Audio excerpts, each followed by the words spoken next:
My name's Latoyah. I'm 32. And my major at Willem de Kooning is transformation design. Well, the specialization that I'm doing is in the social practice New Earth. And as a maker, I'm mostly social designer, and I focus on bringing people together, making people aware of the normative society that we live in today. Wow, nailed that one. My graduation project, Garden of Queerdom, started with my fascination for self-care. I started my herbology study, so I was really into studying herbs. And then I had this idea of what if you make a product that is only made from products in Rotterdam, like a skincare product. But I was thinking, like, they're coming from all over the world, right? And there's all these really healing herbs in Rotterdam, like they're just growing in Kralingse Bos or wherever, why not use them? So this is sort of the main idea. I was really researching care and herbs and all these different things together, but I couldn't really find a way to merge them together in something that felt right. That seems a bit selfish, right? To fit this concept of self-care, not just to make it about me, because I felt there was a bigger picture. I was reading, it was in Eflux journal, and it's an artist. I think she also gave a workshop here. Her name is Iliana Fokianaki. I hope I'm pronouncing it right. And I think that was one of the first essays on care that I was reading. And really the relevance of the difference, but more the difference between individualized and collective care.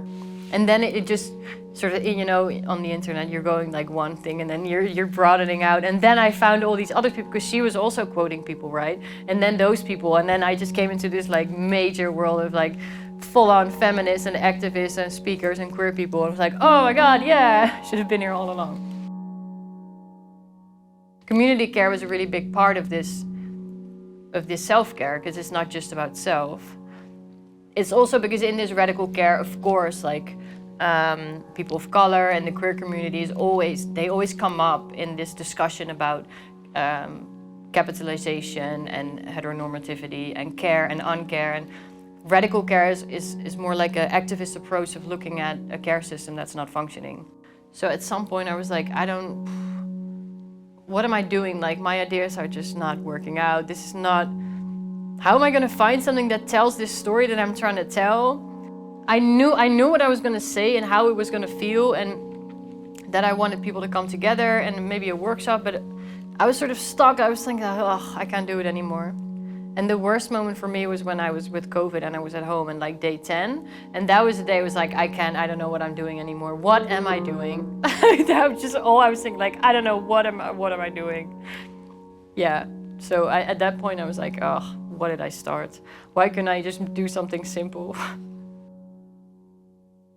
Well, I went outside and I started harvesting also, because that brings me joy. So, and being outside, well, that's quite nice after 10 days of being in isolation, but apart from that, after the Radical Care Conference that I did, it was like, yeah, okay. Yeah, I'm going into the right direction, because there are so many people talking about this and I feel like I'm on your level. And these are speakers at a conference, so I kind of know if I'm on your level, then I'm probably going in the right direction. So that gave me more of the confidence to go on. It kind of gave me the idea like, okay, it's fine. Then you feel like, okay, I know what I'm doing. At the beginning, it felt like I had to do it all by myself.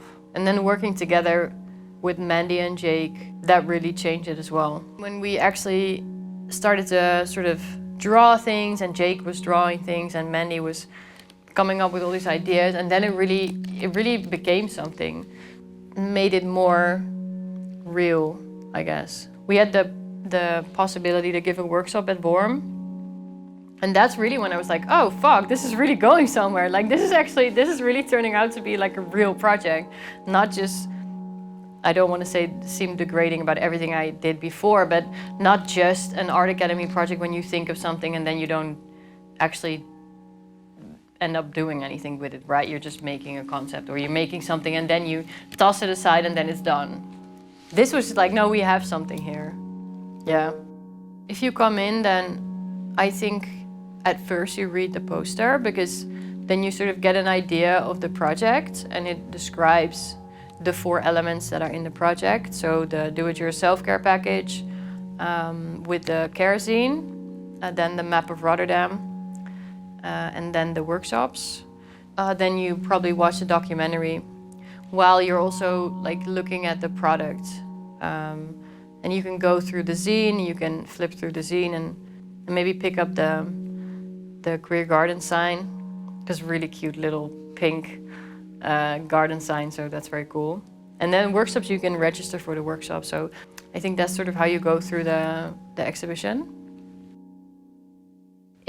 I would really, really love in my line of work for the rest of my life, if I could have some people to feel that they belong here, like in this world, and that they're good enough. And then on the other hand, like sort of the opposite is sort of the same actually, but that other people realize that like normal it doesn't exist, right? So that other people can be accepted, and then but at the same time you have to accept yourself and able to see that. So it's the same, different, like same coin, different side. I hope I can bring that to some people, that they feel accepted and that they feel like they can be themselves, but then other people need to give them that room as well. So yeah, I think that's why I'm doing it.